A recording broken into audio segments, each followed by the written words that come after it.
Eh bien, notre invité du matin, Dr Sandrine Nadon, nous permettra de commencer ce mardi avec le début des 16 jours d'activisme contre les VBG.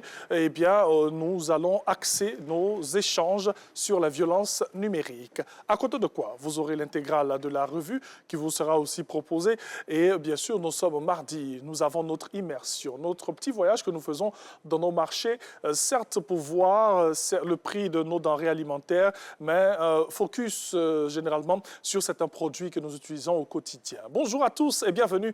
Vous êtes dans Matin Bonheur, la matinale qui ouvre les portes de la Côte d'Ivoire sur RTI1, la chaîne qui rassemble et qui ressemble aux Ivoiriens. Alors, nous allons vous permettre de passer 90 minutes de bonheur. Hein? Un matin que nous voulons très agréable pour vous. Si vous venez de vous réveiller, merci de nous prendre en marche.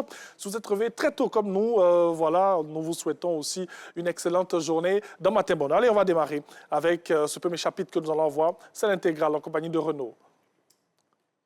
Très cher, bonjour. Ça va, super. Et aujourd'hui, nous avons une dame. C'est cela. À côté de Renaud, docteur Topé. Hein? Très cher docteur. On va s'installer. Voilà, on va s'installer. Bien réveillé, docteur? Oui, bien. Très bien réveillé.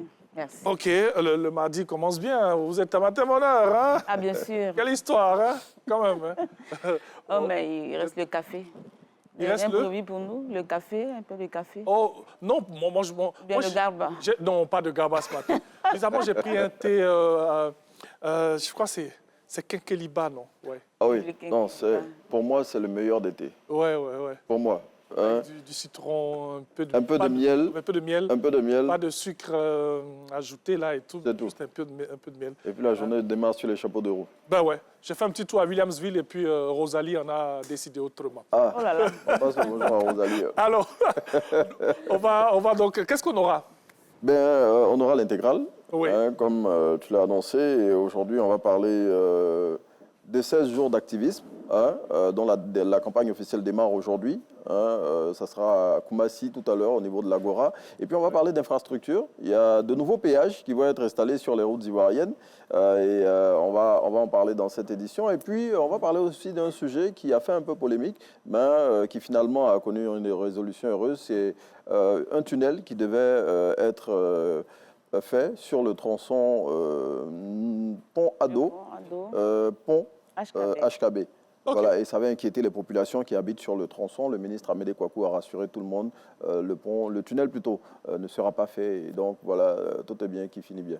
Voilà. Okay. Ce sont des sujets dont on va parler notamment. Et puis, bien évidemment, on va parler de Olivia Yassé. Oui. Hein, bon, l'affaire continue à faire des vagues, qui s'est retirée, oui. Du concours Miss Univers hier. Et on va en parler aussi. Bien sûr, ce communiqué du commissaire oui. qui est apparu hier comme ça, comme une bombe. Mais bizarrement, quand on a vu les commentaires, beaucoup de personnes s'y attendaient. Et voulaient même se retrait. Alors, docteur Topé, on est prêt? Oui, nous sommes prêts. Ça peut aller? Oui. J'aime bien le jaune ce matin. Oh, merci. Éclatant comme ça, flashy. Hein? Allez, on va retrouver Renaud et donc le docteur Topé-Gueux. Et quand on va revenir, on aura de très belles choses encore à vous proposer. On espère que vous êtes bien installés chez vous à la maison. Attendez, moi je vais bien installer cette cravate-là. Alors, OK. Allez, on se retrouve dans quelques instants pour la revue, l'intégrale. À tout de suite.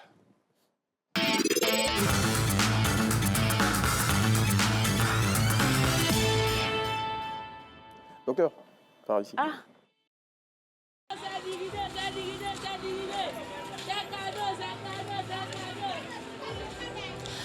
Bonjour et bienvenue au grand marché de Marcory. Aujourd'hui, nous mettons en lumière un produit prisé dans nos assiettes, la pâte d'arachide. Ce produit est non seulement délicieux, mais il apporte également de nombreux bienfaits pour la santé. Sa richesse en protéines végétales et en fibres en fait un excellent choix pour les sportifs.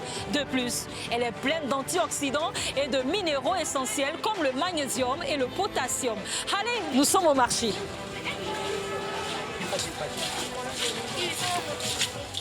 Bonjour. Bonjour. Comment ça va? Ça va. Alors, ici, on a quel type de poisson? On a le thon, on a la safre, on a 6. D'accord. Et les petits poissons que je vois là dans la C'est du thon blanc. Thon blanc. Et comment vous les prenez? Je les prends au port. Au port. Donc vous venez tôt ici?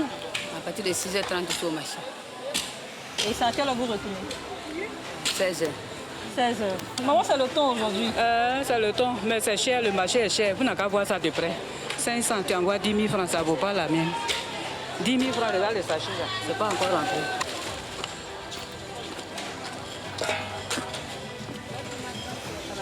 Bonjour. Alors, à combien est-ce que vous les faites? On fait ça à 100 francs, 500. Ici, à 100 francs, 500. Et ici, on a 8. Ici, on a Jova. et la boule de Sumara. 100 francs, 100 francs. Ici, à 500. Pour la 100 francs, 500 000 francs. C'est depuis quelle heure vous êtes là? Depuis 6 heures. Et c'est où tu les prends? C'est une femme qui vient nous donner. Elle vient du Mali. Elle quitte le Mali spécialement pour venir pour les donner. On part voir notre héroïne du jour, la vendeuse de pâtes d'arachide. Elle est là, notre héroïne. Elle est là, c'est elle. Bonjour, maman. Comment vas-tu? Très bien. Ah, la journée s'annonce bien. Très bien. Très bien. Super. Même Alors, les gamins.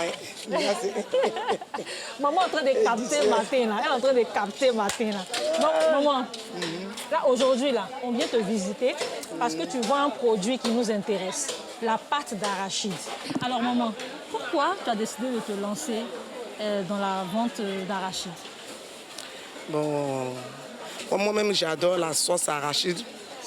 Et puis, je vois un peu les dégâts que d'autres femmes font dans la pâte d'arachide. Pourquoi moi-même ne pas me lancer dans la pâte d'arachide pour faire la chose qui est naturelle? Donc les arachides qui sont en Mayakuro, c'est moi-même je les grille et c'est moi-même je les écrase à la machine et je les remets dans les boîtes. Donc la pâte que vous voyez est très bonne. Même quand tu mets dans la sauce, il n'y a pas de complications. Quand tu vas préparer, le demain va parfumer ta maison. Tu vas voir que vraiment l'arachide est naturel. C'est pour ça moi, j'ai préféré vendre la pâte d'arachide. Parce qu'on a entendu beaucoup de choses dans les pâtes d'arachide. Les industries mettent les poudres de maïs, d'autres font le carton pour mettre dedans pour piler. Pourquoi ne pas m'engager pour faire ce qui est bon? Mais c'est depuis quand tu vends la pâte d'arachide? Ça fait 3 ans que je suis dedans. Ça fait 3 ans. 3 ans. 3 ans. Donc, il n'y a pas trop longtemps. Il n'y a pas trop longtemps, et puis j'ai la clientèle. D'autres même apportent même la clientèle. Comme il y a une dame qui pense par là en Europe, là-bas, c'est fait la publicité de mon arachide. Quand elle vient, c'est comment ils font des commandes aussi. Ce pot coûte 500 et celui-là 1000 francs. Donc même je vends les grands aussi, le kilo à 1200, demi à 600. Ok. Ça pour la personne qui veut aller faire à la maison. À la maison. D'accord. Et maman, c'est à quelle heure vous êtes au marché? Je viens à 6h30. 6h30. Et vous retournez à quelle heure? À 18h. À 18h. Maman, est-ce que ça nourrit son homme? Pour quelqu'un qui veut s'intéresser à la vente d'arachide. Ça peut être naturel, comme je vous ai dit auparavant, là, elle ne va pas regretter. Mais si elle essaie de fabriquer quelque chose pour mettre dedans, elle va regretter. Parce que quand les produits sont bons, les produits même appellent la clientèle. Mais quand ce n'est pas bon, là, la clientèle se retourne. Comme ça. Merci beaucoup, Merci. maman. Merci. Les prix affichés ce jour au grand marché de Marcory. La boîte d'arachide est à partir de 500 francs. Le sachet d'arachide à 600 francs. L'avocat est à partir de 300 francs. Le kilo de l'oignon blanc à partir de 600 francs. Aujourd'hui, nous avons découvert l'univers de la pâte d'arachide avec notre maman qui valorise les produits locaux. Bon, moi je vous laisse. Le temps pour moi de cuisiner ma sauce arachide avec du foutou banane et aussi avec un peu de riz. Eh oui, au revoir. Au revoir.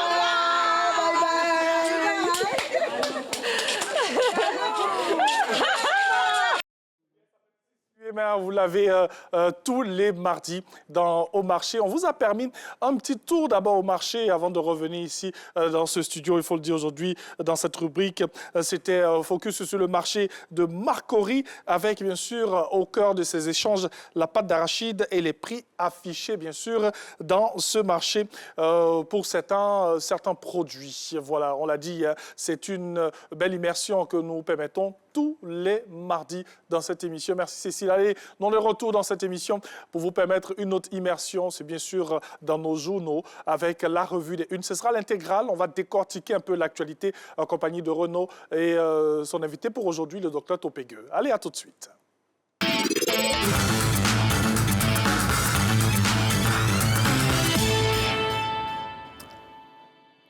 Allez, bonjour à tous et merci de nous retrouver pour l'intégrale de la revue de presse qu'on fait aujourd'hui avec Dr Topé. Bonjour docteur. Bonjour Renaud. Allez, on est très heureux de vous retrouver. Bien sûr. Eh bien docteur, on a 5 sujets aujourd'hui. On démarre avec les 16 jours d'activisme qui vont être lancés aujourd'hui et ce sera à l'Agora de Koumassi. Merci, c'est bien dit. 16 jours pour protéger, pour faire la promotion des droits de la femme, des droits de la jeune fille. Et je pense que c'est une initiative à saluer, Renaud, parce qu'aujourd'hui, les violences basées sur le genre, sur les femmes, sur les petites filles, continuent. Il y a encore des cas de viol, il y a encore des cas d'agression verbale, il y a encore des cas de mutilation génitale féminine. Oui, c'est le cas de noter. Il y a encore beaucoup d'agressions faites sur la femme. Et donc, je pense qu'il faut saluer justement la sensibilisation que lance la commune de Koumassi. Et pendant ces 16 jours... Il sera lancé dans la commune de Koumassi. Sinon, c'est l'activité, le lancement officiel avec le ministère de la Femme, de la Famille et de l'Enfant. Exactement, mais le point de départ, c'est la commune de Koumassi. Et l'Agora, très exactement. Exactement. Et donc, il sera question de sensibiliser aussi bien les femmes que les hommes, mais surtout les hommes, parce que ce sont ceux-là même qui, les premiers, essaient d'exercer la violence sur les femmes. Il y a les violences domestiques, les violences sexuelles, les harcèlements sexuels en entreprise. C'est chaque jour que la femme en tout cas, plusieurs formes de violence. Et cette année, le thème, c'est tous unis contre les violences numériques et les féminicides. Prévenir, protéger, dénoncer. Il faut le noter, aujourd'hui, l'espace numérique est devenu un véritable champ où on a droit à tout et n'importe quoi.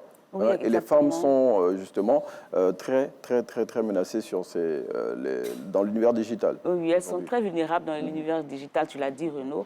Mais aujourd'hui, il y a beaucoup de cas de harcèlement via le numérique. Les plateformes numériques. C'est pour cela qu'il y a justement l'ANSSI qui lance, qui ne fait que sensibiliser pour dire attention, il ne faut pas diffuser vos images intimes sur les réseaux sociaux. Même pas l'envoyer à un ami par WhatsApp. Il faut éviter tout cela. Parce que demain, il peut récupérer ces images que vous avez envoyées vous-même pour vous faire des chantages. Donc, évitez d'envoyer vos images, de poster vos images intimes sur les réseaux sociaux.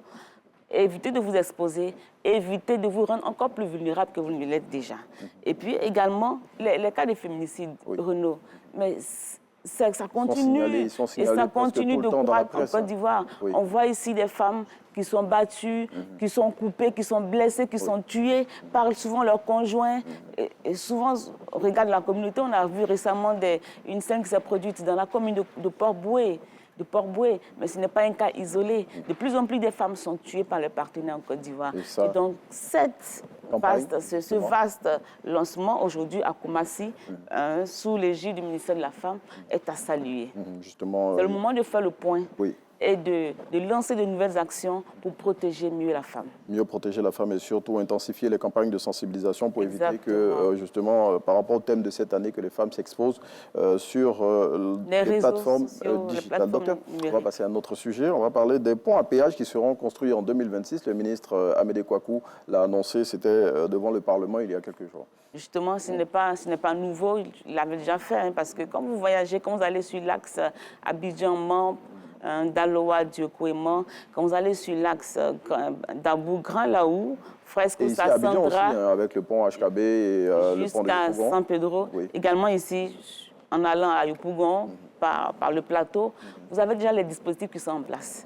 Et donc, les populations savent plus ou moins que bientôt, il sera ouvert des ponts à péage. Et aujourd'hui, le ministre Amédée Kouakou officialise cette information. Donc, il faut s'attendre à payer bientôt, quand vous allez emprunter l'axe pour aller à San Pedro, quand vous allez aller prendre le pont pour allier Plateau et Yopougon, quand vous allez vous rendre à Mans, en passant par Daloa du Coin, vous allez payer. Il y aura des ponts à péage. Mais cet argent-là va servir à entretenir les routes. Cet argent va servi à entretenir les routes. Et Renault, il faut le dire, hein, c'est déjà plus de 32 milliards qui ont déjà été engrangés par les ponts. Voilà. Donc plus de 32 milliards. Donc il faut sécuriser les voies, il faut améliorer la route pour les usagers. Donc je pense que c'est à tout cela que sert l'argent engrangé par les ponts à péage. Et donc les populations devront s'attendre à avoir de nouveaux postes à péage sur certaines voies du pays. Et puis on avait parlé de cette polémique dans la commune de Cocody avec le tunnel qui devait partir de la fin du pont Ado au début du pont HKB. Bon, finalement, il ne sera pas construit ce tunnel. Oui, parce que la députée de Cocody, Yasmine Aouyen, s'est rendue au bureau du ministre Amédée Kouakou, le ministre des infrastructures économiques. Il a rassuré. L'entretien routier. Il a dit qu'il ne sera pas question de faire ce pont-là. Je pense que c'est pour apaiser aussi les populations. Voilà. Il y a beaucoup de rumeurs. 40 mètres de servitude devaient être impactés. Donc, c'était plusieurs milliers des personnes qui devraient être déguerpies parce que touchées justement par ce taxe-là, ce tronçon-là qui devrait relier le pont la paroisse Saint-Jean juste après le carrefour de l'université. Exactement. Mais bon, le ministre a rassuré. Oui, finalement, donc, tout le monde ne sera pas conduit. Il ne sera pas fait. Donc, soyez rassurés. C'est le lieu de rassurer toutes les populations de Cocody qui étaient concernées par ce déguerpissement-là, que ce pont ne sera pas construit. Allez, voilà. Tout est bien qui finit bien. Hein. Et on va finir avec, docteur, on va finir avec Olivia Yassé, qui continue de faire couler beaucoup de salive, beaucoup d'encre. Voilà. Elle a décidé de renoncer à son titre de Miss Univers Afrique et Océanie. Exactement. Pour convenance personnelle, voilà, je la cite pour convenance personnelle, Olivia Yassé qui, je pense, là, c'est un coup pour dénoncer toute cette mascarade qu'il y a eu autour de cette élection, de ce concours Miss Univers. Et bon, c'est l'Afrique qui parle. Et je pense que pour convenance personnelle, on va le respecter. Et c'est un message qui a été porté par le Comici, voilà, toute la presse. Docteur, il faut dire que c'est nous qui disons qu'il y a eu mascarade. Sinon, le classement du concours a élu la Miss Mexique, Fatima Bosch. C'est pour cela que nous disons que, selon elle, c'est pour convenance personnelle. Il faut respecter. Voilà, c'est son choix, il faut le respecter. Et le Comici, qui est le détenteur de la licence pour Miss Univers en Afrique, a décidé, en accord avec Miss Olivia Yassé, de se retirer du concours, plutôt de son titre de Miss Univers Afrique et Océanie, qu'elle a glané de facto en étant 4e dauphine. Exactement, mais parce qu'elle devait commencer déjà une tournée jusqu'au 3 décembre, justement pour le compte de Miss Univers. Et donc en déclinant, justement, renonçant à son trophée, elle ne fera pas cette tournée. Et surtout, elle se démarque du concours Miss Univers. Bon, on attend de voir s'il y aura une autre suite à cette affaire. Oui, parce qu'il y a toujours de nouvelles qui tombent. Depuis que ce concours est ouvert, il y a des nouvelles qui tombent. L'affaire est beaucoup suivie ici et ailleurs, partout dans le monde. Donc, on attend de voir. Bon, en attendant, nous, on vous laisse en compagnie de Thierry Anjoal pour la suite de Matin Bonheur. Merci beaucoup à Renaud et son invité, le docteur Topégueux. Merci, docteur. Merci, Thierry. On décortique les informations et tout.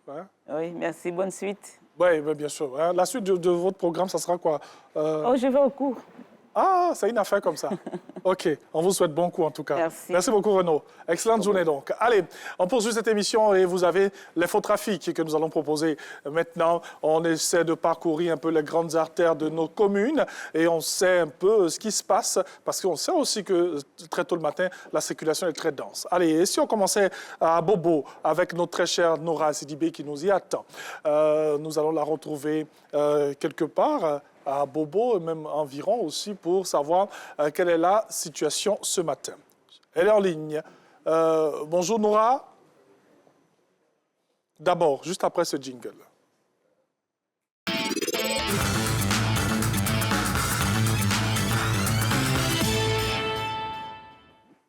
Bonjour Nora Sidibé, comment ça va ce matin? Avec elle, c'est la commune d'Abobo avec laquelle nous allons démarrer. Et juste après, on ira dans une autre commune. Bonjour Nora Sidibé. Bonjour Thierry. Comment ça va ce matin? Ça va super bien. Alors, nous vous écoutons. Comment ça se passe à Bobo ce matin? Nous sommes actuellement au niveau d'Azur dans la commune d'Abobo et ce matin, la circulation relativement dense. Il y a déjà un nombre important de véhicules sur la chaussée, taxis, batailles particuliers, mais dans l'ensemble, la fluidité reste bonne et aucun ralentissement majeur n'est à signaler. Juste en face de moi, la gare des taxis en partance pour les différents quartiers de André. Malgré la forte affluence habituelle de l'heure, voilà, les véhicules sont bien rangés, les rotations se font sans encombre. Le transport ce matin pour André est de 4,5 francs en fonction des différentes destinations. Sur l'axe Kamena à Djamé-Liberté, les Gbaka circulent avec régularité, les départs prochains. Même si la route est assez chargée, à notre niveau, le transport pour Djamé-Liberté est de 300 francs CFA. Petit point d'attention, Thierry, tant de même, la vigilance s'impose, voilà, vis-à-vis de certains motocyclistes qui ne respectent pas toujours les signalisations. Voilà, Thierry, pour ce trafic en temps réel depuis Abobo à Jules. Merci beaucoup. Merci, très cher Noura Sidibé. Elle a dit la vigilance est de mise lorsque vous êtes sur les routes. Et puis, un peu de courtoisie, un peu de respect quand même du code de la route. Et puis, souvent, il faut laisser un peu, souvent, les gens passer. C'est important. Hein? Voilà, la courtoisie, comme j'aime bien le dire. Alors, on va poursuivre avec un autre correspondant qui est à Yopougon. Lui, c'est Touré Mamadou que nous avons depuis Yopougon. Bonjour Touré. Bonjour, Thierry Angeval. Nous sommes au carrefour 47, en plein cœur de Yopougon. Et ici, c'est toute la droite de cette commune-là qui transite avant de retrouver le centre proprement dit de la commune, c'est-à-dire Siporex par exemple, Saint-André ou même le Sable. Ici, généralement, la circulation tourne au ralenti tous les matins. Et c'est le cas, en tout cas, ce mardi, c'est dû à la dégradation, en tout cas très avancée d'une partie du tronçon au niveau de cet autre carrefour qu'on appelle le magasin et qui donne directement sur le canal 8. C'est pour ceux-là, en tout cas, qui viennent de Texaco, Lubafik ou Lukoa, pour des usagers qui viennent du grand bloc de Maroc. Ils ont le choix de se déporter vers Port-Boué 2 à partir de Amondi et ensuite essayer de rattraper l'autoroute via le 3e pont, c'est-à-dire la BAE. Thierry Angeval, pour ceux qui veulent forcément passer par Saint-André, doivent savoir qu'il y a un ralentissement un peu devant, juste après le 47, à cause du marché de Sikoji. À l'entrée, le festival de Voyants Rouges est impressionnant ici actuellement, Thierry Angeval. Alors nous leur proposons de dévier carrément, soit à l'endroit, soit à droite pour se retourner au niveau, pour se retrouver, je veux dire, au niveau du score ancien lavage, soit à gauche encore pour sortir sur l'aiguille Saint-André. Et là, ils tombent sur un boulevard totalement alors vide en ce moment. Et sortir le plus tôt serait mieux, Thierry Angeval, parce que devant nous ici, beaucoup de personnes, plein de véhicules également sont dehors, des signaux qui annoncent en tout cas que la circulation ce matin à Yopougon sera bouillonnante. Merci beaucoup. Très cher Touré Mamadou depuis Yopougon. Donc on a eu Abobo, on a eu Yopougon et puis on reviendra bien sûr encore sur ces communes pour savoir un peu ce qui se passe très tôt ce matin. Allez, on va marquer une pause. On aura bien sûr la pub et l'agenda à vous proposer. Juste après, le flash d'information qui vous sera proposé par Coralie Corée qui est déjà dans ce studio. À tout de suite.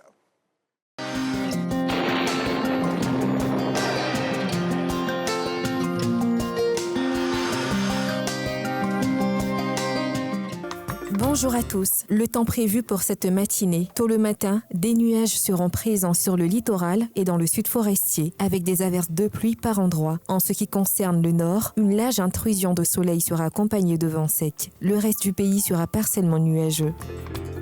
Les températures prévues pour cette matinée, on aura 23 degrés à Abangourou, 25 degrés à Abidjan, 24 degrés à Adiaké, 23 degrés à Bondoukou, Boaké, Bouna, Boundiali, Daloa et Dimbokro, 22 degrés à Gagnoa, 22 degrés à Guiglo, 23 degrés à Kong, 22 degrés à Korogo, Man et Odiéné, 24 degrés à San Pedro et Sassandra, 22 degrés à Séguéla, 23 degrés à Soubré, 24 degrés à Tabou, 23 degrés à Tiasalé, 22 degrés à Touba et 23 degrés à Yamoussoukro.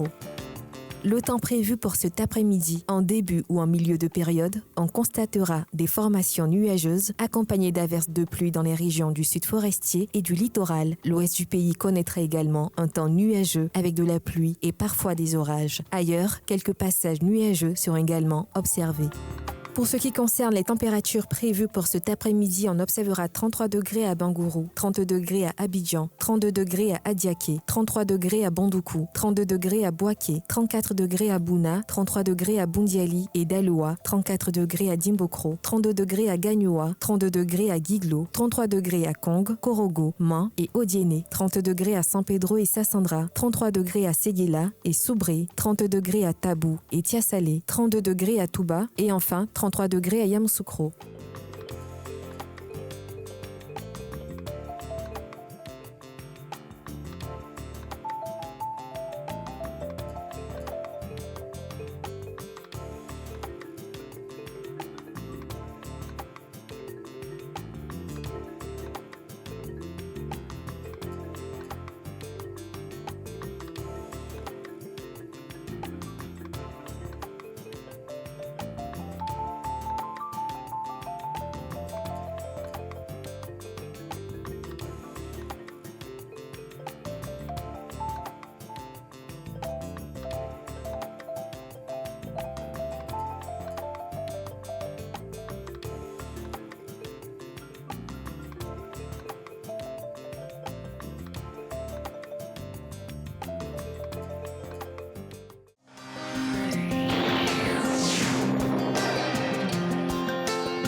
Bonjour à toutes et à tous, bienvenue. Tous les regards sont braqués vers l'Angola depuis hier lundi. La capitale Luanda accueille les dirigeants des États membres de l'Union européenne et de l'Union africaine pour le 7e sommet UE-UA. La Côte d'Ivoire y prend part. Le chef du gouvernement, Robert Begré-Mambé, s'est exprimé au nom du président de la République, Alassane Ouattara. Je vous propose de l'écouter. Cette vision intégrée entre paix, stabilité et développement socio-économique est au cœur de l'expérience ivoirienne. Comme chacun le sait, la Côte d'Ivoire fait face, à l'instar de plusieurs pays sahéliens, à des menaces latentes, particulièrement dans la zone située aux confins de nos frontières nord, où affluent près de 100 000 réfugiés. Pour y faire face, notre pays a mis en œuvre une approche multidimensionnelle, combinant renforcement de la sécurité, coopération régionale et internationale, ainsi que des stratégies de prévention adaptées. La Côte d'Ivoire a accru ses investissements en matière de sécurité afin de préserver l'intégrité de son territoire en renforçant la surveillance des frontières et la présence dissuasive des forces de défense et de sécurité. Elle a également renforcé ses capacités de renseignement grâce au déploiement de moyens technologiques modernes. Des mesures ont été prises pour intensifier la coopération régionale et lutter contre le financement du terrorisme, notamment par un contrôle renforcé des flux financiers et des transactions transfrontalières. Parallèlement, la Côte d'Ivoire a développé des programmes de sensibilisation à l'intention des communautés locales afin de les prémunir contre les idéologies extrémistes et prévenir la radicalisation.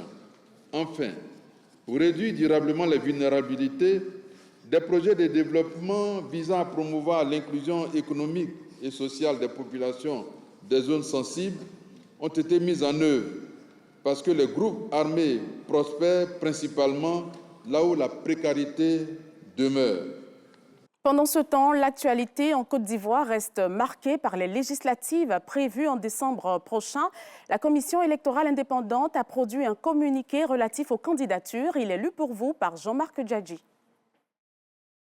La Commission électorale indépendante, CEI, a arrêté et publié par décision numéro 002 CEI-CC-EDAN du 18 novembre 2025 la liste provisoire des candidats retenus pour les élections des députés à l'Assemblée nationale du 27 décembre 2025. Cependant, depuis cette publication, elle continue d'être saisie de demandes de désistement ou de retrait de candidature, alors même que, conformément aux dispositions du Code électoral, elle a transmis ladite liste au Conseil constitutionnel. Au regard de ce qui précède, la CEI porte à la connaissance des partis et groupements politiques, ainsi que des candidats retenus, qu'elle se trouve dessaisie et ne peut donc plus connaître des requêtes en désistement ou de retrait. Celle-ci doit être plutôt adressée au Conseil constitutionnel dans le cadre du contentieux de l'éligibilité. Parlons à présent d'agriculture avec le lancement hier lundi de la 2e édition des Journées nationales du producteur du coton, de l'anacarde et du karité. Une occasion pour le directeur général du Conseil du coton, de l'anacarde et du karité de s'appesantir sur la situation de la filière cajou. Lanciné Bakayoko. Sur les dernières campagnes, les chiffres enregistrés par la filière cajou affichent une véritable embellie. Nous constatons aujourd'hui une production de 1 525 000 tonnes. Sur la transformation, nous sommes pratiquement aujourd'hui à 650 000 tonnes. Nous avons déjà réalisé plus de 810 000 tonnes en export. Les problématiques liées à la commercialisation du cajou sont également en voie de résolution. Résultat des nouveaux dispositifs mis en place par le Conseil du coton, de l'anacarde et du karité pour améliorer la compétitivité de la filière ivoirienne, notamment au niveau des exportations. Vous avez 2 pays qui achètent vos produits. Vous avez l'Inde, vous avez le Vietnam. Et lorsque vous ouvrez la campagne, ils viennent, ils achètent un certain volume et ils replient parce qu'il n'y avait pas de dispositif de financement et ils reviennent avec d'autres prix sans même tenir compte des réalités du marché. Donc ils nous imposaient les dictats. Mais aujourd'hui, avec le dispositif que nous avons mis en place, nous pouvons réguler le marché. Au-delà de l'amélioration des circuits commerciaux qui ont permis de garantir le prix bord champ dans beaucoup de zones de production, les autorités envisagent de diversifier les revenus issus du cajou avec la construction d'usines destinées à la valorisation des dérivés comme les coques. C'est une usine qui va traiter, je dirais, 60 000 tonnes de coques par an. C'est vrai qu'aujourd'hui, nous sommes à pratiquement 400 000 tonnes de coques qu'il faudra traiter, mais déjà, le Conseil va impulser cette dynamique. Vous avez plusieurs transformateurs qui sont au niveau de la transformation pour sortir des produits, des amandes, mais pour nous, il est important maintenant de valoriser tous les autres produits. Les prochaines journées nationales du producteur de coton, de l'anacarde et du karité, prévues les 23 et 24 janvier prochains à Yamoussoukro, devrait être l'occasion de renforcer la résilience des professionnels du cajou. Des ambitions motivantes pour la filière agricole, mais aussi pour les PME. 50 petites et moyennes entreprises participent à une formation sur la sécurité incendie initiée par le ministère du Commerce et de l'Industrie. Il s'agit de leur assurer une meilleure conformité aux normes de sécurité en vigueur. Le reportage de Juliette Ouéa. Des entreprises frappées par des incendies. Dans le district d'Abidjan, les plus récents ont touché respectivement en avril puis en octobre 2025 2 établissements dans la zone industrielle de Yopougon. Les dégâts sont importants. Pour réduire ces sinistres, 50 petites et moyennes entreprises sont formées aux bonnes pratiques. Nous avons des équipements de première intervention pour l'instant et au sorti d'ici, nous espérons aller jusqu'au réseau incendie pour pouvoir faire face au départ de feu. Aujourd'hui, il y a des produits inflammables tels que l'alcool éthylique. Il faut éviter d'utiliser le feu à côté d'un cubiténin de l'alcool éthylique. Ces PME sélectionnées ont fait l'objet de visites d'inspection, une initiative du ministère du Commerce et de l'Industrie. Chaque année, depuis 2023, ce sont des missions conjointes qui sont menées sur le terrain pour identifier, évaluer le dispositif en matière de sécurité dans ces entreprises-là et puis voir un peu quels sont les pans de cette sécurité à améliorer. Après cette étape, c'est vrai, nous continuons sur le terrain à sensibiliser et à contrôler, mais nous allons continuer également à former davantage d'entreprises, notamment les PME qui sont dans les secteurs industriels les plus sensibles, notamment les PME qui interviennent dans l'industrie chimique, l'industrie de la plasturgie et de l'emballage. Au programme de ces 5 jours de formation, des enseignements théoriques et autres ateliers pratiques. Dans certains quartiers d'Abidjan, des gares routières se sont installées un peu partout, parfois même au pied des immeubles. Bruit, poussière, embouteillage, ces espaces font vivre le transport populaire mais étouffent les habitants qui expriment leur mécontentement. Les propriétaires de ces gares défendent leurs investissements. Les autorités municipales, quant à elles, sont débordées. Finalement, la lutte contre ce désordre reste un grand défi. Roxane Ambaché et Jean-Marc Djadji nous plongent dans cette réalité. 16 h, Yopougon rue Princesse. Des cars de transport défilent en chenille. Autour, voyageurs pressés, vendeurs ambulants, convoyeurs bruyants. Une scène presque habituelle, sauf qu'elle se déroule en pleine zone urbaine. Ça me fait grasser ma voiture. Les engins occupent les trottoirs, les passants se fraient difficilement un chemin. Chaque minute est un véritable casse-tête pour les usagers. Souvent, les clients nous disent que bel est, on refuse à cause d'embouteillage. À 7 h, on doit aller déposer les élèves là, jeunes filles comme ça, vraiment, on est obligé d'arriver là, on va garer ou bien soit on retourne. En plus d'être dans le centre-ville, ces gares sont en contrebas d'habitation. Risque de nuisances sonores. Au 3e étage de cet immeuble, Siméon a le sommeil troublé. Ça dérange beaucoup. Des personnes aussi qui sont à dormir aussi, comme ma tante comme ça. Il y a trop de bruit, ça perturbe, elle n'arrive pas à dormir. Même à 1h, si le véhicule quitte des voyages, ça vient, ça fait des bruits. Pour espérer un peu de tranquillité, une cloison vitrée fait l'affaire.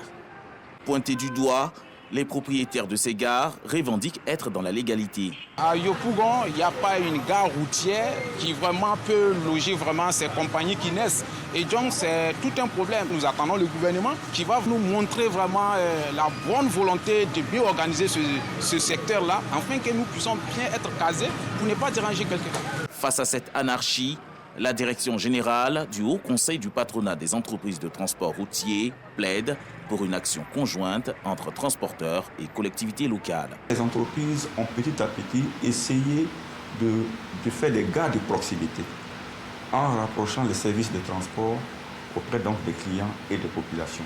Les difficultés que nous avons aujourd'hui sont liées au manque d'infrastructures, notamment de gares routières. La construction des gares futures dans les communes et dans les grandes localités de Côte d'Ivoire sont prises en compte. Et nous pensons que leur mise en œuvre vont venir régler un grand problème, c'est-à-dire l'impact négatif de nos gares dans les communes aujourd'hui sur les riverains. À l'instar d'autres communes, la mairie de Yopougon veille au respect des lois et règlements locaux sur le stationnement et la circulation. Il faut dire que nous sommes confrontés à un véritable problème de foncier. Il faut vraiment l'aide de l'État. Entre-temps, on fait avec les moyens des bords, mais toujours à la recherche d'espaces vraiment appropriés pour pouvoir regrouper l'ensemble des transporteurs à un même endroit. On est en train de faire un investissement léger, faire une route, leur donner un plan de construction d'un certain nombre d'hangars, créer vraiment la salubrité à cet espace-là, afin que vraiment on puisse délocaliser certaines gares qui créent véritablement problème sur cet espace. Pour la situation des gares anarchiques, le ministère des Transports compte construire et aménager une gare routière internationale. Avec 25 hectares, cette infrastructure devrait atteindre 120 véhicules à l'embarquement et 120 autres au débarquement, soit environ 30 millions de voyageurs par an. Le coût du projet est estimé à 41 milliards de francs CFA. Prévu sur l'ancienne casse d'Adjamé, les travaux ont été lancés officiellement le 7 octobre 2015. Au-dessus du vacarme, les riverains continuent de fermer leurs fenêtres. Pour eux, le silence ne reviendra que lorsque ces gares anarchiques disparaîtront. En attendant des solutions durables, les moteurs vrombissent au cœur du district d'Abidjan, au rythme d'un désordre légalisé. Gare routière en désordre au cœur des villes, un sujet de Roxane Ambaché et Jean-Marc Djadji. Et pour terminer, dans l'actualité hors de chez nous au Congo, Denis Sassou Nguesso a inauguré hier lundi le plus grand hôpital du nord du pays à 835 km de Brazzaville. Bâti sur 5 hectares, l'hôpital de Ouesso a une capacité de 235 lits. Le coût des travaux n'a pas été révélé. À 4 mois de l'élection, le président sortant, qui n'a pas encore déclaré sa candidature, multiplie les inaugurations d'édifices publics et autres apparitions publiques à travers le pays. C'est ainsi que se termine ce 6h30. Merci de l'avoir suivi. Je vous souhaite une agréable journée. Matin Bonheur continue avec Thierry Angeval. Merci beaucoup, Coco, Coralie, Corée. Merci. Ça va bien? Bonjour. Ça va bien. Bonjour. La journée a bien commencé? Oh oui, ça va. Moi, j'aime bien la veste. Oh, merci beaucoup. Ouais. Je fais comme toi, hein, Thierry. Ah, merci, c'est gentil, c'est gentil. Mais j'aime bien ces couleurs. Le noir, c'est ma couleur. Donc, j'aime quand c'est bon mélange. En tout cas, Axel doit bien aimer la veste aujourd'hui. Ah, très bien. Je vais lui faire un coucou tout à l'heure. Il est venu filmer quand elle faisait son journal. En tout cas, merci beaucoup. La suite du programme, c'est quoi? La radio. La radio. Oui, parce que Coralie, elle est aussi sur Fréquence 2. Exactement. Qui a 34 ans. Qui a célébré ses 34 ans le 11 novembre dernier. Oui, bien sûr. On a vu dans les infos, on a vu Coralie danser, tout ça. Elle était contente parce que Fréquence 2 a 34 ans. Merci beaucoup. Merci, très cher. Bonne journée. Merci. Allez, cette journée, elle a débuté, bien sûr, pour nous et aussi pour vous qui nous suivez depuis 6h00 ici à Matin Bonheur. Et on est ensemble jusqu'à 7h30. Et vous le savez, on part jusqu'à 7h30 parce qu'on a beaucoup de belles choses encore à vous proposer. La suite du programme avec un sujet important. À l'heure où la planète fait face à des défis climatiques sans précédent, la COP30 s'impose comme un rendez-vous décisif pour accélérer l'action climatique mondiale prévue au cœur de l'Amazonie, donc brésilienne. Cette conférence internationale rassemble gouvernements, experts, acteurs de la société civile et, bien entendu, les médias pour la Côte d'Ivoire, pays engagé dans la transition écologique et la résilience climatique. La COP30 représente bien plus qu'un simple sommet. Et dans ce contexte, le rôle des médias ivoiriens devient essentiel. Et pour ce faire, nous recevons notre très cher Elvis Gouza, qui va venir. Donc, il est spécialiste de l'environnement. Voilà, on vient à la maison. C'est la maison. Bien évidemment. On s'installe, juste au milieu, là. Merci beaucoup. Ça va bien? Oui, ça va très bien. Et puis, vous? Oh non, ça va super bien. Même quand ça ne va pas, ça va bien. C'est la première fois qu'on fait Matin Bonheur ensemble? Oui, en effet. Ah oui. Mais il connaît bien la maison. Il est journaliste. Bien sûr. Alors, avec Elvis, on va parler, bien sûr, de ce gros événement. Oui, la COP. Mais surtout de ce rôle des médias, parce que vous êtes spécialiste de l'environnement, directeur exécutif du réseau des journalistes ivoiriens contre la crise climatique et environnementale. Aujourd'hui, COP30, ce qu'il faut retenir pour la Côte d'Ivoire et les médias. Il y a beaucoup de choses à retenir. En effet. Si vous me permettez, en quelques mots, je vais définir la COP, comme elle se présente, pour que les autres aussi puissent savoir de quoi il s'agit. Merci de débuter, mon conducteur. Allons-y. D'accord. La COP, c'est l'abréviation qui... Bon, c'est en anglais, ça signifie Conference of Parties, c'est-à-dire c'est un sommet annuel au cours duquel les dirigeants se retrouvent pour statuer sur les fléaux environnementaux et climatiques. Et à ce niveau, aujourd'hui, nous sommes à la COP30, c'est-à-dire la 30e édition. La COP30, déjà, son origine a débuté, je dirais, au Brésil. Donc, c'est une symbolique de revenir encore sur la terre qui a déjà, où tout a commencé, en fait, pour faire court. Donc, concernant la Côte d'Ivoire, notre pays, comme vous l'avez indiqué, on va y revenir. Bien sûr. Alors, ce sont des discussions. Chaque fois qu'on a cette conférence-là et tout, mais comment se tiennent ces discussions avec tous ces pays? Chacun vient avec ses problèmes, avec ses... problèmes... Comment ça se passe? Oui. Ou avec ses problématiques. En effet. Oui. L'expression idéale, c'est avec ses CDN, c'est-à-dire les contributions déterminées au niveau national. Merci, c'est le spécialiste. Bien sûr. C'est un ensemble de projets qui touchent à pratiquement tous les aspects d'une nation. Okay. Notre pays, la Côte d'Ivoire, par exemple, va à la COP et elle a plusieurs négociateurs. On les appelle les négociateurs climat. Okay. C'est-à-dire, chacun vient pour dire, bon, écoutez, notre pays, la Côte d'Ivoire, fait face à une déforestation sans précédent. Parce que, comme vous le savez, en 1960, on avait pratiquement 16 millions d'hectares de forêt. Oui. Mais depuis 2021, l'inventaire faunique et forestier national de juillet 2021, la forêt ivoirienne qui était de 16 millions est passée à 5 millions maximum, environ 3 millions aujourd'hui. Donc, il y a un négociateur qui vient pour dire, bon, écoutez, la Côte d'Ivoire fait face à ce problème de déforestation. Donc, nous, on envisage peut-être mener des actions de reboisement. Le gouvernement s'est donné pour objectif de reboiser environ, je dirais, 20% de la superficie forestière d'ici 2030. Donc, à ce niveau, on a besoin de fonds. Et il y a encore un autre négociateur, toujours concernant la Côte d'Ivoire, qui dira, écoutez, à Abidjan et même dans les autres villes du pays, il y a le problème de la pollution concernant les véhicules avec l'énergie fossile.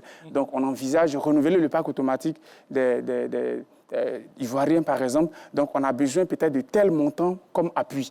Donc, voilà un peu ce qui se passe à la COP. Il y a plusieurs aspects en dehors de la reforestation, en dehors aussi des véhicules. Il y a aussi la problématique de l'agriculture. Il y a pas mal d'aspects. Bien sûr.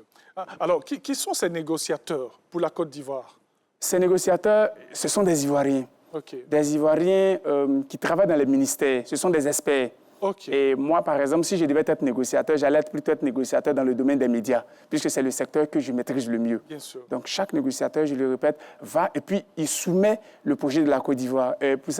L'année dernière, j'étais à Bakou, en Azerbaïdjan, et là-bas, j'ai eu la chance, je dirais, de participer à plusieurs négociations, à plusieurs discussions.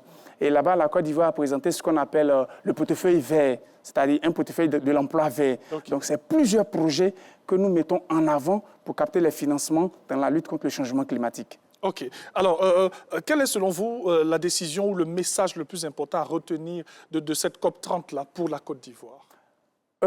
Déjà, il faut saluer les dirigeants ivoiriens parce que quand ils sont arrivés au Brésil, ils n'ont pas fait dans la dentelle.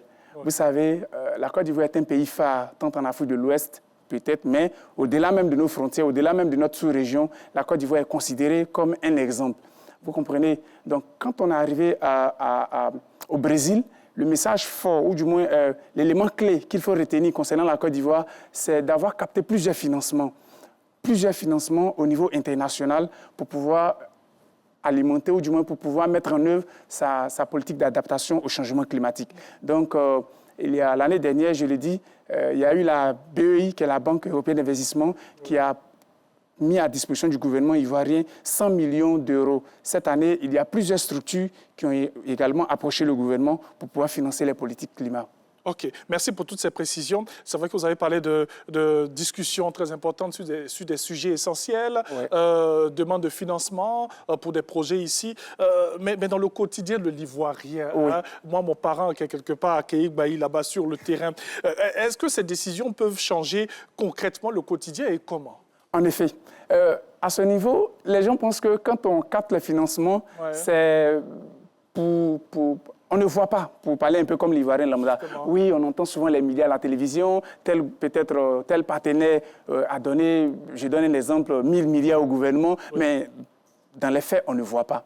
En réalité, on ne peut pas se lever et dire, écoutez, voilà 5 000 pour X, 10 000 pour Y. Non, ce n'est pas comme ça. Il faut plutôt mettre en place des projets. Il faut structurer des projets. On les appelle des projets bancables. C'est d'ailleurs ce que j'ai rappelé. Le gouvernement possède un portefeuille de projets verts. Donc, si une structure, une organisation peut-être non gouvernementale, une ONG, met en place des projets, elle peut obtenir des financements. Je vous donne un exemple palpable. En Côte d'Ivoire, on parle souvent du projet PRÉ. Le projet PRÉ, c'est le projet de réduction des émissions dans la forêt, autour du parc national du Taï.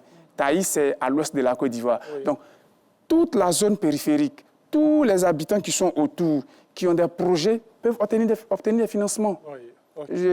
Dans ce sens, j'ai été à Sassandra lors de la Journée mondiale de la mangrove.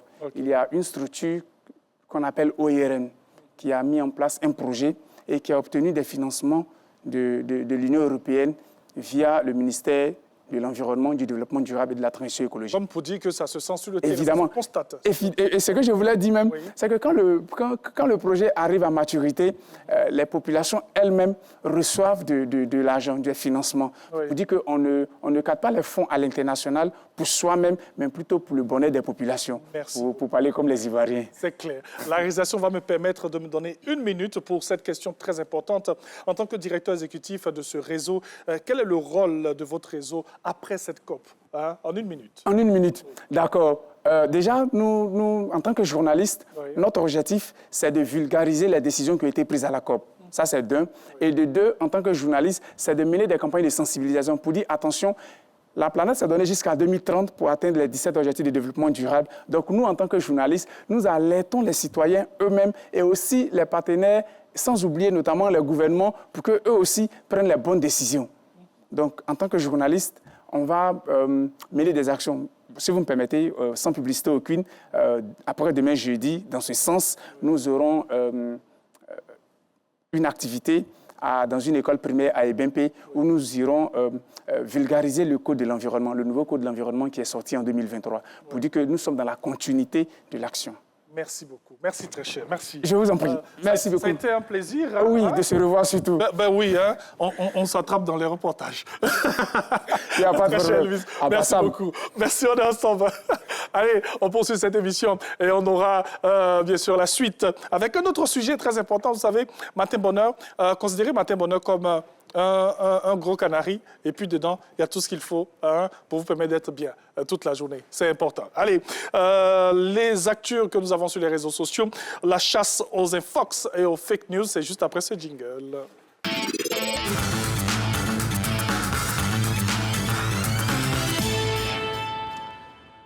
La suite avec notre très chère Marina Kwaku. Voilà, elle est journaliste, elle est spécialiste du fact-checking. Elle est rédactrice en chef du média Influence Mag. Très chère, comment ça va? Bien, j'aime bien le carreau ce matin. On y va, voilà, on va s'installer pour, bien sûr, nos chasses aux infox. Hein. On peut avancer un peu? Oui. Voilà, je pense que là, c'est bon. Alors, on a 5 sujets aujourd'hui. 5, sinon 4, et puis la 5e image nous permettra bien sûr de faire une conclusion. Donc la première image, c'est une vidéo manipulée attribuant à tort au premier ministre ivoirien, bien sûr, un appel à investir de l'argent. Qu'en est-il exactement? Dites-nous tout, très cher. En effet, il s'agit d'un deepfake. Oui. Un deepfake, comme tu le disais tantôt, qui utilise l'image du Premier ministre, M. Robert Begré-Mambé. Et il s'agit d'investir une somme de 140 000 francs pour obtenir plus de 2 millions de francs CFA. OK. Et comme je le disais, il s'agit d'un deepfake qu'on a vérifié en 3 étapes. Okay. Si vous voyez bien sur l'image, on a utilisé le logo de l'AGFOP. Donc, le premier réflexe a été de se rendre sur la page officielle de l'AGFOS pour vérifier cette information. Et justement, l'AGFOP a apporté un démenti. La seconde étape a été de faire une recherche avec les mots-clés, justement. Le Premier ministre de la Côte d'Ivoire, Robert Begré-Mambé, encourage à l'investissement et cette recherche a été infructueuse. Ensuite, cette capture d'image nous a permis de retrouver la véritable vidéo du Premier ministre de la Côte d'Ivoire. Et il s'agissait plutôt d'un discours qui encourageait à la formation professionnelle. Ah, OK. Ce discours a été tenu en février dernier, justement lors du Forum international des métiers et compétences. Bien sûr. Donc, c'est tout un process. C'est tout un process de vérification, effectivement. Et ça, tout le monde peut le faire, hein? Oui, tout le monde peut le faire. Tout le monde peut le faire. C'est l'occasion aussi de sensibiliser les internautes à travers les publications promotionnelles ou des publications de vente de produits, où on utilise l'image des personnalités publiques justement pour faire acheter un produit ou pour faire croire à un investissement quelconque. Merci beaucoup. Alors, deuxième sujet, une affirmation selon que 85% des pays africains ont refusé un prêt de la France qui se révèle être un mensonge. Vidéo, bien sûr, que nous allons proposer avec une illustration. Allons-y, très cher. En effet,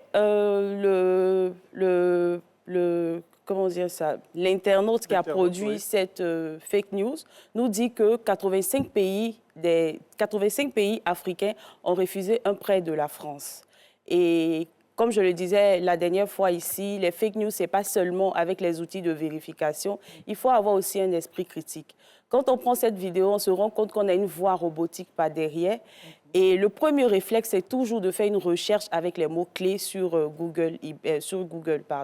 Et donc, on a cherché à avoir justement la traçabilité de ces statistiques qui nous ont été présentées.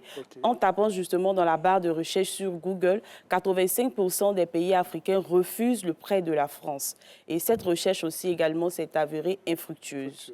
Ensuite, on a utilisé l'outil Hive Modération qui a aussi identifié un fort pourcentage d'utilisation de l'intelligence artificielle, notamment sur l'audio, puisque les images sont réelles, mais elles proviennent d'un autre contexte. Bien sûr. On revient encore sur le Hive Moderation.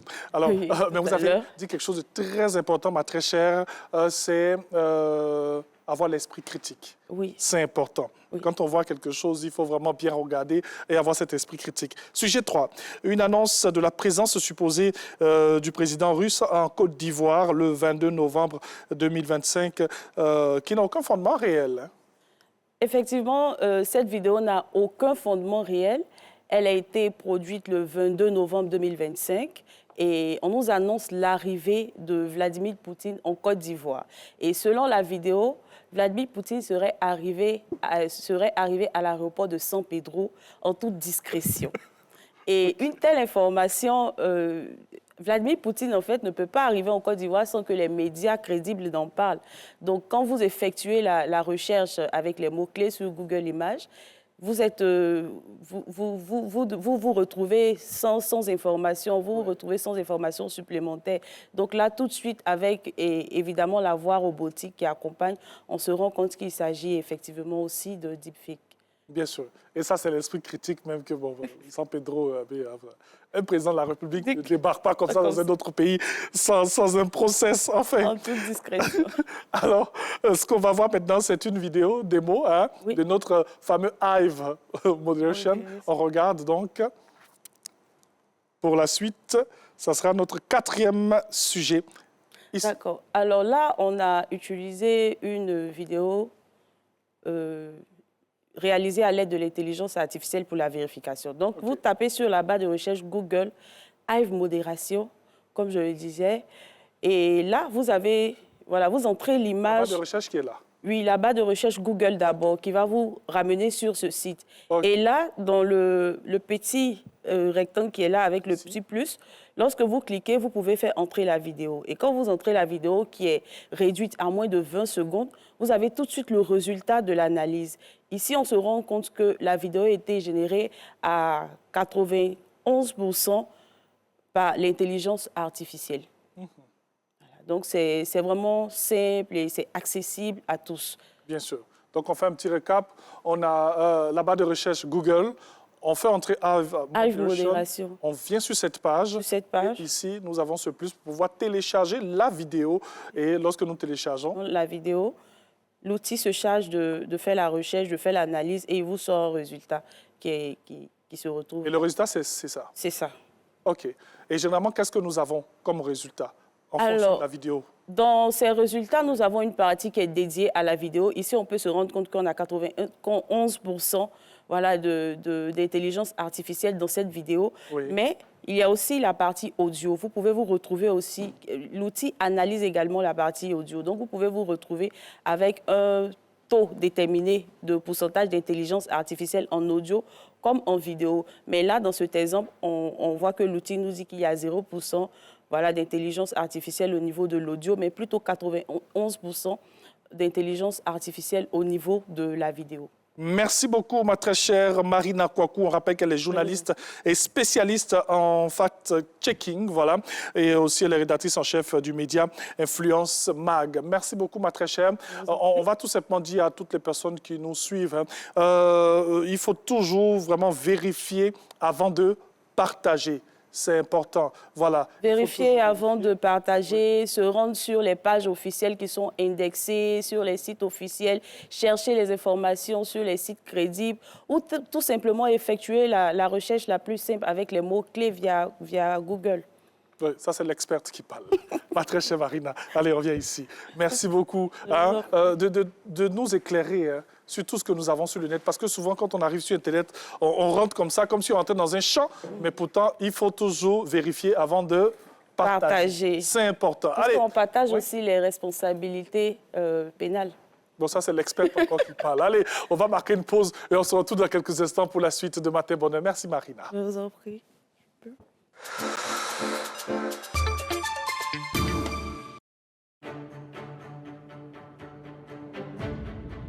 Parfois, tout semble perdu.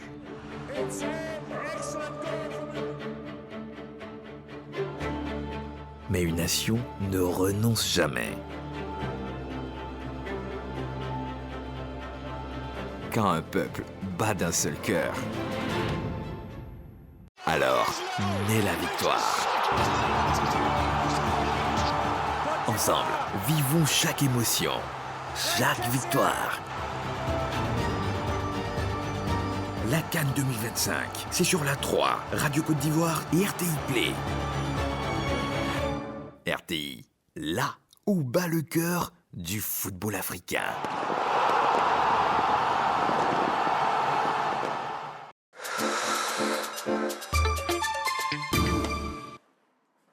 Nous sommes dans le dernier virage de Matin Bonheur et dans ce dernier virage, nous vous rappelons que les 16 jours d'activisme contre les VBG ont démarré aujourd'hui et dans ces 16 jours, notre attention se porte sur un phénomène en pleine expansion. Les violences numériques, cyberharcèlement, chantage en ligne, usurpation d'identité, bref, autant de formes de violence qui se déploient dans l'espace virtuel et qui touchent particulièrement les femmes et les filles. Pour mieux comprendre ces réalités et analyser bien sûr notre sujet d'aujourd'hui, elle est avec nous, docteur Sandrine Adon, voilà, que nous recevons beaucoup de plaisir. Ah, mais c'est mignon ça, cette tenue. Ah non, on va voir un peu la tenue, Sandrine Adon. D'accord. Ouais, c'est un beau petit mélange de... Ouais, on va s'asseoir. D'accord. Voilà.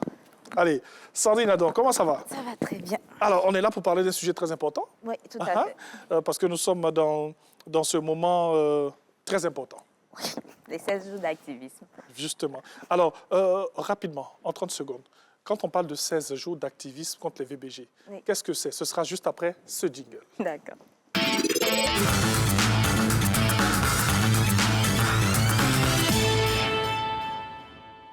Alors, éclairez-nous. D'accord.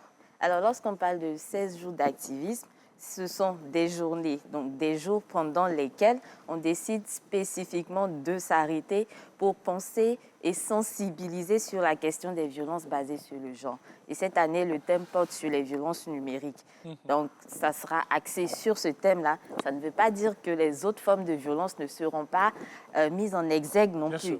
Mais cette forme de violence qui n'est pas nouvelle, mais qui a été quand même exacerbée ces derniers temps, va être mise en exergue pour permettre à tout le monde de savoir que les actes que nous sommes en train de poser vont avoir forcément des conséquences et peuvent être passibles de sanctions pénales aussi, pour que tout le monde soit responsable en ligne, en fait. Voilà qui est bien dit. Alors, nous avons, je l'ai dit, axé notre échange aujourd'hui sur les violences numériques. Oui. Parce que c'est ça le thème, bien sûr, de ces 16 jours. Oui. On démarre avec, mais quoique, il y a beaucoup de violences. Exactement. Il y a plusieurs autres formes de violences. Ce qu'on sait déjà, on va dire les basiques, les violences physiques, les violences psychologiques, même les violences économiques aussi. Il y en a plusieurs formes, de plusieurs sortes. Mais avec les violences numériques, on va déjà aborder la question de comment est-ce que les personnes peuvent être victimes de violences ou comment est-ce qu'on peut être acteur de violence à partir de l'utilisation de l'outil Internet. C'est clair. Alors, ce que vous dites, c'est tellement intéressant que pour mieux vous entendre, vous permettez que je puisse arranger quelque chose ici. Il n'y a pas de problème. Voilà, le micro comme ça. Voilà. Merci. Là, on va vous entendre. D'accord. Dans votre village, on va bien vous entendre. C'est pas si loin que ça, mais bon, d'accord. Non. Elle est à Abidjan, à d'Abidjan. Alors, on va aller avec nos cas pratiques. Il n'y a pas de problème. Parce qu'on en a plusieurs pour mieux comprendre. D'accord. Alors, le cas d'Arlette. Arlette est une jeune femme active sur les réseaux sociaux. Elle aime partager des images d'elle et raconter des moments de sa vie. Depuis quelque temps, un individu récupère ces photos pour faire des publications dénigrantes visant à présenter les femmes d'aujourd'hui comme des personnes de mauvaise vie. Arlette subit alors des insultes et moqueries sous chaque publication. Elle veut comprendre comment la loi peut la protéger contre ces atteintes. D'accord. Voilà. Alors, vous êtes prête? Oui, ça peut aller? ça peut On aller. peut mettre la chaîne à l'intérieur? D'accord. Pour mieux vous comprendre? Voilà. En fait, j'ai tellement envie qu'on vous entende bien au village que je prends toutes ces dispositions. Allons-y, ma très chère. D'accord. Alors, on a évoqué le cas de Arlette. Ouais. Et comment est-ce que la loi peut la protéger? On parle de violence numérique. Immédiatement, on sait qu'en Côte d'Ivoire, quand on parle de tout ce qui est numérique, on fait allusion également à la loi relative à la cybercriminalité. Oui. Et dans le cadre des violences numériques, en tant que, ou alors lorsqu'on voudra évoquer la question des sanctions pénales, il faudra aller sur cette loi-là qui encadre des infractions qui sont commises justement à l'aide d'Internet ou de tout ce qui est numérique. Donc, c'est la loi relative à la cybercriminalité qui va nous permettre de répondre ici à Arlette. Okay. Et ici, avec la loi relative à la cybercriminalité, on va avoir cet article-là qui nous dit est puni de 1 à 5 ans d'emprisonnement et de 5 millions à 10 millions de francs CFA d'amende le fait pour toute personne de proférer ou d'émettre toute expression outrageante. Et c'est justement à cause de cette expression, toute expression outrageante, tout thème de mépris ou toute invective qui ne renferme l'imputation d'aucun fait. Donc, ne pas renfermer l'imputation d'aucun fait par le biais d'un système d'information. Et c'est justement ce que Arlette subit. Quelqu'un récupère ses images et fait des publications avec des informations qui ne renferment aucune vérité. Et à partir de là, elle reçoit des propos outrageants, elle est l'objet de mépris de la part d'autres personnes et tout. À partir de là, elle peut poursuivre cette personne-là ou ces auteurs-là sur le fondement de cet article. Et cela donc risque la peine de 1 à 5 ans d'emprisonnement et l'amende allant de 5 millions à 10 millions de francs CFA. Wow, quand même. Quand même, oui. Pour ce qu'elle subit, je pense que c'est lourd, mais quand même, pour protéger, pour préserver sa dignité, surtout qu'elle n'a rien demandé, c'est tout à fait normal parce que c'est une forme de violence qu'elle subit. Donc, à partir de là, voici le fondement sur lequel Arlette peut demander donc la sanction de la loi et voici comment la loi la protège. Donc, on pourrait dire que mais il n'y a pas de prévention et tout. Oui. Oui, mais la prévention, on l'a fait en sensibilisant justement tout le monde à la responsabilité en ligne. C'est pour ça qu'on est là aussi. Exactement. Donc, la sensibilisation se faisant, il faut que la sanction intervienne aussi pour que ça sensibilise les autres à ne pas commettre ces infractions-là, justement. C'est clair. Voilà. Et comme nous le fait comprendre et savoir le ministère de la Communication en ligne, soyons tous responsables. Soyons tous responsables. Le cas d'Amena. Amena souhaite mettre fin à son mariage. Mais un matin, elle découvre que son mari a publié des textes sur les réseaux sociaux dans lesquels il prétend qu'elle lui doit tout et que sa survie dépend de leur relation. Dans les commentaires, certains internautes l'encouragent même à la mater en griffe, l'abattre pour en faire une femme docile. Terrorisée, Amena cherche à savoir quelle démarche elle peut entreprendre. D'accord. Alors, toujours sur le fondement de la loi sur la cybercriminalité, Amena peut déjà utiliser dans l'un des cas l'article 60 qu'on vient de préciser pour la question de mettre en exergue des choses qui ne sont pas vraiment fondées. Mais surtout, elle peut aller sur le fondement de l'article 59 qui va vous dire qu'elle est punie de 2 à 5 ans d'emprisonnement et de 5 millions à 20 millions de francs CFA, le fait pour toute personne de menacer autrui de mort ou de violence par le biais d'un système d'information. Pourquoi est-ce qu'on peut avoir recours à cet article-là? Parce que justement, on demande à son mari de la menacer, de lui faire subir... De la battre. De la battre, franchement. Donc, de lui faire subir une violence pour qu'elle devienne une sorte de femme docile. Donc, la menace de ces faits-là, déjà, pourrait peut-être l'emmener à changer. Donc, à partir de là, elle peut valablement poursuivre pour que, justement, ça ne se produise pas. Parce que la menace existe déjà. Donc, à partir de là, elle peut avoir recours à cette situation-là. Mais aussi, avant d'en arriver là, si par exemple on se retrouve dans une situation, là on parle des violences numériques, mais n'oublions pas que la loi également permet, en matière de protection, des mesures de protection des victimes.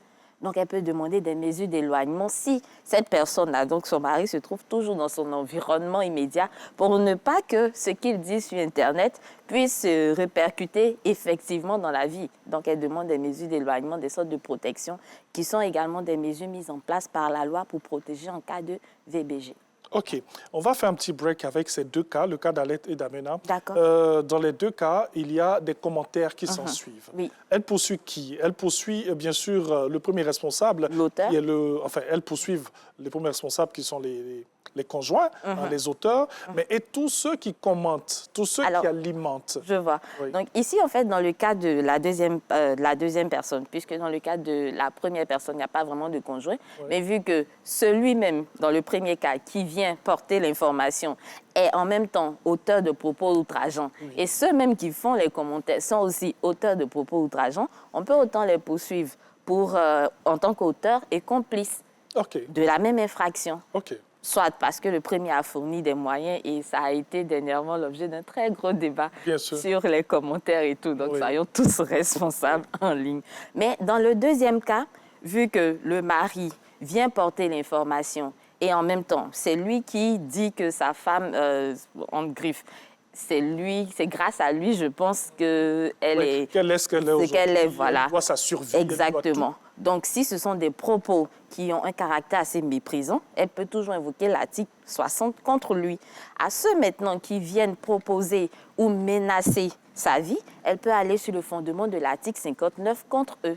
Donc, on a des différentes infractions qui peuvent être poursuivies, soit sur l'auteur de la publication, et une autre infraction pour laquelle on peut poursuivre les différentes personnes qui commentent. Maintenant, tout va dépendre de la voie qu'elle souhaiterait prendre pour pouvoir obtenir, on va dire, satisfaction, en fait. Donc, autant celui qui publie que ceux qui commentent peuvent être poursuivis en fonction de la connotation que ce qu'ils ont écrit ou ce qu'ils ont publié aura, en tenant compte de la loi relative à la cybercriminalité, bien sûr. Bien sûr. Et quand on regarde aujourd'hui comment plein de personnes dans les commentaires sont très crues dans les mots, et souvent ce sont des mots très blessants. Et pour ça, il faut préciser qu'en fait, ce n'est pas parce qu'on est en ligne que la vie s'arrête. La vie en ligne, c'est juste la vie seulement avec l'outil virtuel, c'est tout. Sinon, la vie continue. Donc, quand on va vous sanctionner, vous ne serez pas de l'autre côté en ligne. C'est physiquement que vous allez subir la rigueur de la loi. Donc, les violences numériques, comme on l'a dit, sont des violences, mais qui sont effectuées ou perpétrées grâce à l'outil ou à cause de l'outil Internet, mais qui ont également une forte répercussion parce qu'elle peut se matérialiser en violence psychologique, violence économique et même entraîner des violences physiques. Donc, il faut faire attention parce que c'est très grave. C'est clair. On poursuit. Le cas d'Annick. D'accord. Le compagnon d'Annick a accès à tous ses identifiants et ses comptes en ligne. Même lorsqu'elle modifie ses paramètres de connexion, il parvient à récupérer les nouveaux codes. Il utilise ses accès pour consulter ses comptes mobile money, ses comptes bancaires, effectuer des retraits d'argent, la poussant ainsi à dépendre financièrement de lui. Annick veut savoir comment se sortir légalement de cette situation d'abus et de contrôle numérique. D'accord. Alors ici, on sera forcément dans un cas de violence numérique qui va avoir pour effet d'entraîner une violence économique. Parce que justement, on soustrait à quelqu'un ses sources de revenus et on l'emmène à être assez dépendant d'une autre personne. Donc ici, c'est vrai que le vol peut être qualifié, le vol peut être établi. Le vol en droit pénal, c'est la soustraction frauduleuse de la chose d'autrui, normalement. Mais vu qu'il s'agit d'une violence numérique, elle peut utiliser un autre mécanisme pour le poursuivre. Et ça, c'est toujours avec l'article 19 de la loi relative à la cybercriminalité qu'on peut avoir ça. Et la loi nous dit est puni de 2 à 5 ans d'emprisonnement et de 5 millions à 10 millions de francs CFA quiconque utilise frauduleusement un ou des éléments d'identification d'une personne physique, donc un humain ou une personne morale, par le biais d'un système d'information. Donc ici, il utilise des données qui ne lui appartiennent pas. Ce sont des données, on peut dire, dans le grand ensemble de données à caractère personnel, parce que ce sont des éléments qui permettent d'identifier des choses ou des comptes appartenant à Annick. Et chaque fois, il les utilise de manière frauduleuse pour accéder ou par le biais d'un système d'information pour pouvoir accéder à elle, son compte. Donc, il y a déjà cette infraction-là qu'elle peut poursuivre. mais sans avoir recours aussi à la question de la loi relative à la cybercriminalité, elle peut le poursuivre pour vol, purement et simplement. Donc, elle a tous ces moyens-là pour pouvoir se protéger. Ici, on nous parle de... Ce n'est pas précisé qu'il s'agit de son mari. Oui, bon, le compagnon. Le compagnon. Donc, alors non, la précision est de taille parce que si c'était son mari ou son conjoint, les questions au niveau pénal, on ne peut pas poursuivre. Il y a ce qu'on appelle les immunités familiales. Donc, en matière d'atteinte au bien, on ne peut pas forcément poursuivre son mari ou sa femme pour vol. Certes, mais celui-ci empêche vraiment Annick de vivre convenablement. Justement, c'est pour ça que la question de l'article 19 intervient. Cet article 19-là qui ne fait pas poursuivre pour vol, mais qui poursuit plutôt pour l'atteinte, c'est-à-dire que pour l'utilisation de données frauduleuses, de données à caractère personnel. Donc, puisqu'elle ne le poursuit pas pour vol, on pense bien que l'action pourra prospérer. Pour vol, on va vous dire qu'on va nous dire à nous tous, parce que c'est ce que la loi a prévu, immunité familiale. Mais ça ne veut pas dire qu'au civil, elle ne peut pas demander réparation, c'est-à-dire restitution de ce qu'il a dit. Donc, dans tous les cas, il existe toujours un mécanisme pour pouvoir récupérer. Mais au pénal, on a la sanction avec la peine d'emprisonnement ou l'amende. Au civil, on a la réparation. Tout simplement. Merci beaucoup. On poursuit avec un autre cas, le cas de Mati. Mati a refusé les avances de Biggie le King. Par vengeance, celui-ci a manipulé son image pour fabriquer des vidéos à caractère sexuel, qu'il diffuse ensuite à toute sa liste de contacts.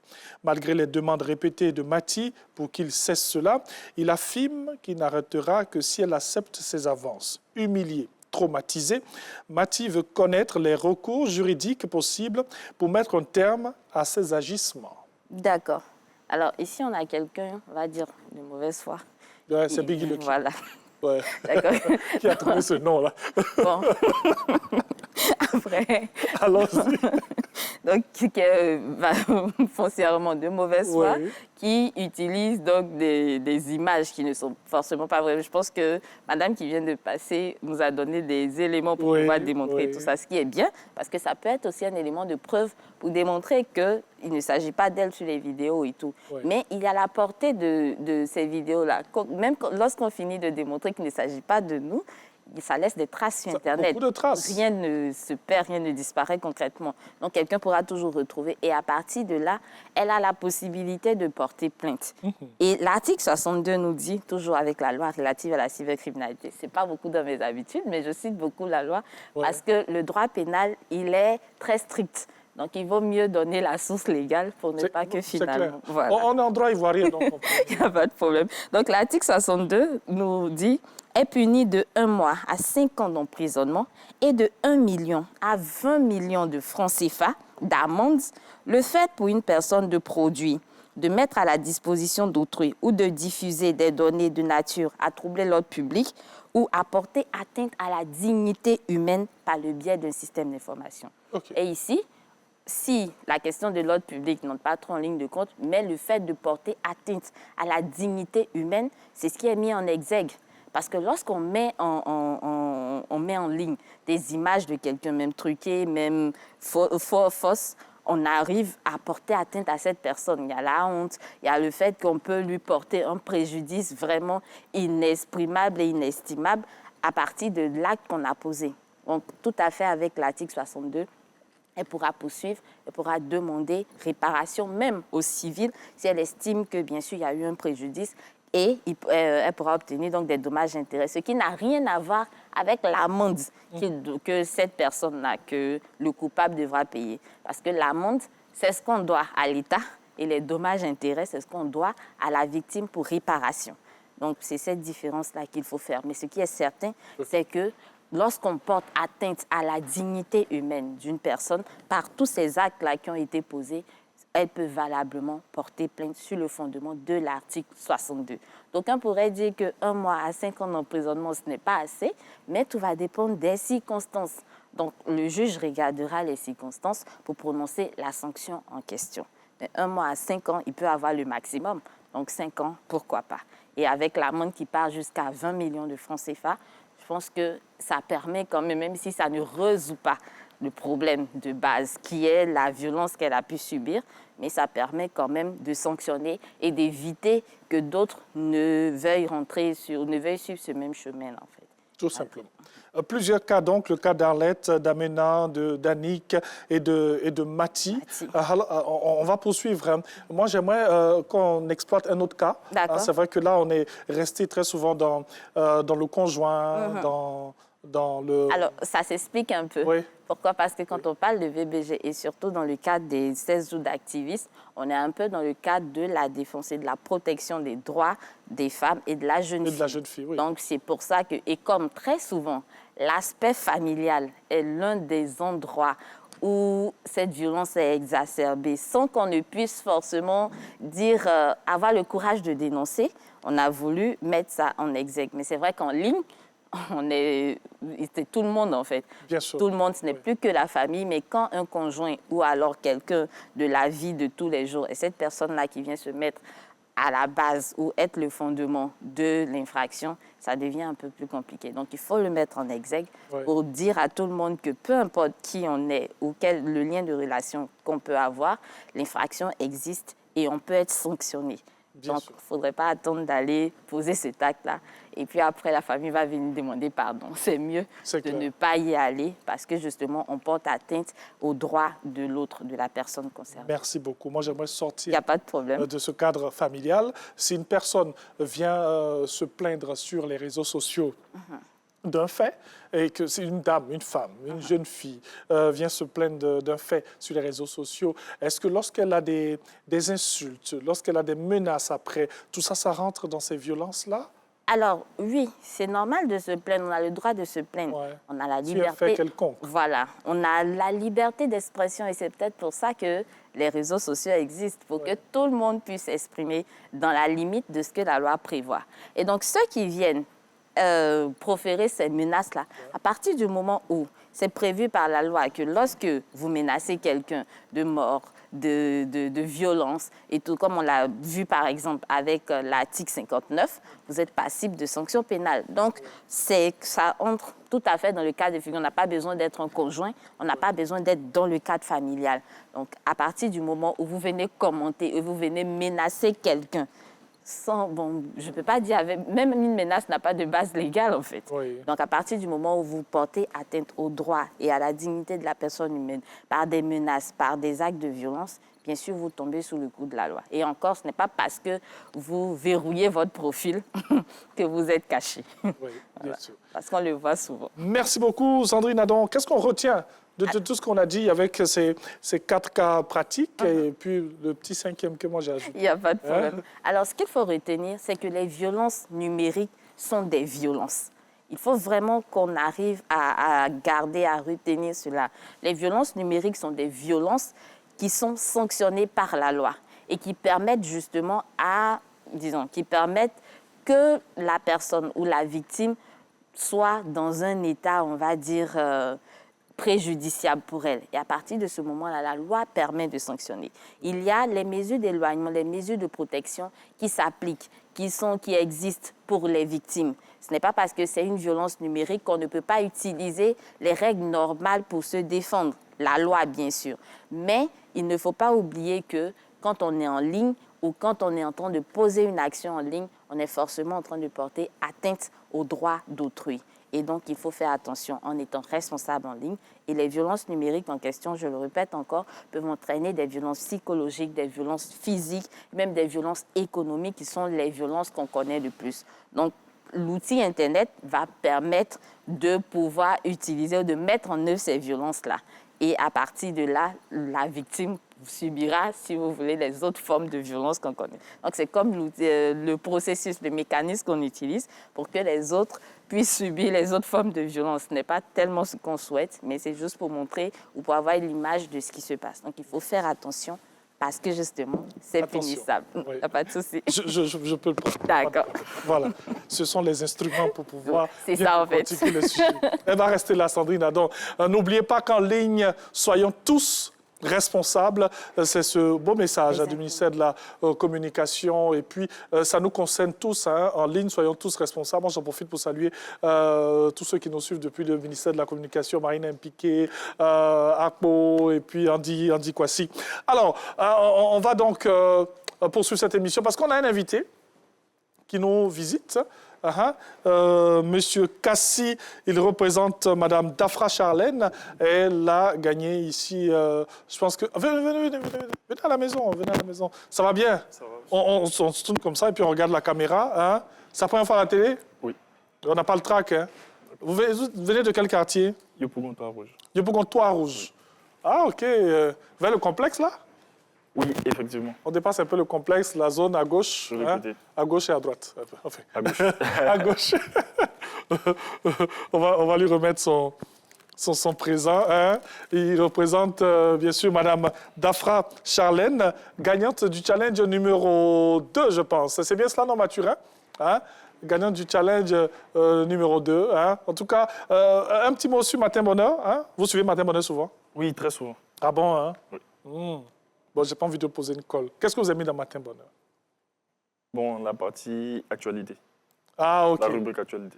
Avec Renaud dans l'intégrale et puis la dame qui est assise là-bas aussi, Tout à fait. qui présente le journal. En tout cas, merci beaucoup. Merci. Vous remettez nos considérations hautement distinguées à votre... Madame Dafra, c'est votre soeur, votre maman, votre... Une cousine. Une cousine. Oui. Ah, donc c'est le cousin. Monsieur Kassi, depuis Yopougon-Trois-Rouges, qui a récupéré bien sûr le lot. Eh bien, c'est comme ça. Lorsque vous répondez aux différentes questions que nous posons tous les vendredis dans cette émission, vous recevez ces lots qui vont vous accompagner pour avoir quand même un bon petit déj le matin. En tout cas, merci beaucoup, très cher. Merci.